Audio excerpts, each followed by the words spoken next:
మరి నిజంగా కాళేశ్వరం కూలేశ్వరమే అయితే సింపుల్ ప్రశ్న వేస్తున్నాం మేము. కాళేశ్వరం కూలేశ్వరమే అయితే మరి ఇదే రేవంత్ రెడ్డి గారు గంధమల్లకు వెళ్ళి అక్కడ ఎందుకు శంకుస్థాపన చేసిన గంధమల్ల రిజర్వాయర్ కని అడుగుతున్నాం. ఇదే రేవంత్ రెడ్డి గారు ఎందుకు మల్లన్న సాగర్ నుంచి మేము నీళ్లు తీసుకొచ్చి గండిపేటలో పోసి ఆ గోదావరి జలాలతో మేము మూసి ప్రక్షాళన చేస్తామని చెప్పిందో ఒకసారి సమాధానం చెప్పాలని మేము కోరుతున్నాం. ఒకవేళ కాళేశ్వరం కూలేశ్వరమే అయితే మరి ఈ రిజర్వాయర్ నుంచి వెళ్ళి వచ్చేటువంటి నీళ్లు ఎక్కడికి పోతున్నాయని అడుగుతున్నాం. పాకిస్తాన్ పోతున్నాయా, అయితే బంగ్లాదేశ్ పోతున్నాయా, ఎక్కడ పోతున్నాయో చెప్పాలి.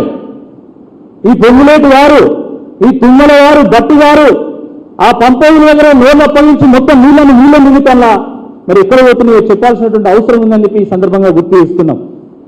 ఒక్క ఎకరం కూడా వారలే, కాళేశ్వరం వల్ల ఒక్క ఎకరం కూడా పారలే అన్నటువంటి కాంగ్రెస్ పార్టీ నాయకులు మరి ఈ పంపేల నుంచి వచ్చేటువంటి నీళ్లు ఏ దేశానికి పోతున్నాయి, ఏ రాష్ట్రానికి పోతున్నాయో ఒకసారి చెప్పాలి. అసలు ఇవి కాళేశ్వరం నీళ్ళే రావన్నటువంటి వీళ్ళు మరి ఈ నీళ్లు గంగ నుంచి వచ్చినాయా, బ్రహ్మపుత్ర నుంచి వచ్చినాయా, కావేరి నుంచి వచ్చినాయా ఒక్కసారి చెప్పాల్సినటువంటి అవసరం ఉంది.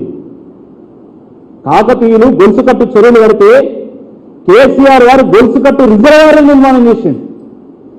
ఒక రిజర్వాయర్ తర్వాత ఇంకో రిజర్వాయర్, ఇంకో రిజర్వాయర్ తర్వాత మరొక రిజర్వాయర్. ఈ రకంగా కాళేశ్వరం నుండి మొదలు పెడితే బస్వాపురం వరకు 17 రిజర్వాయర్లు నిర్మాణం చేసి ప్రతి రిజర్వాయర్ దగ్గర ఒక పంపు పెట్టి దిగువ ప్రాంతం నుంచి ఎగువ ప్రాంతానికి నీళ్లు ఎత్తిపోసింది.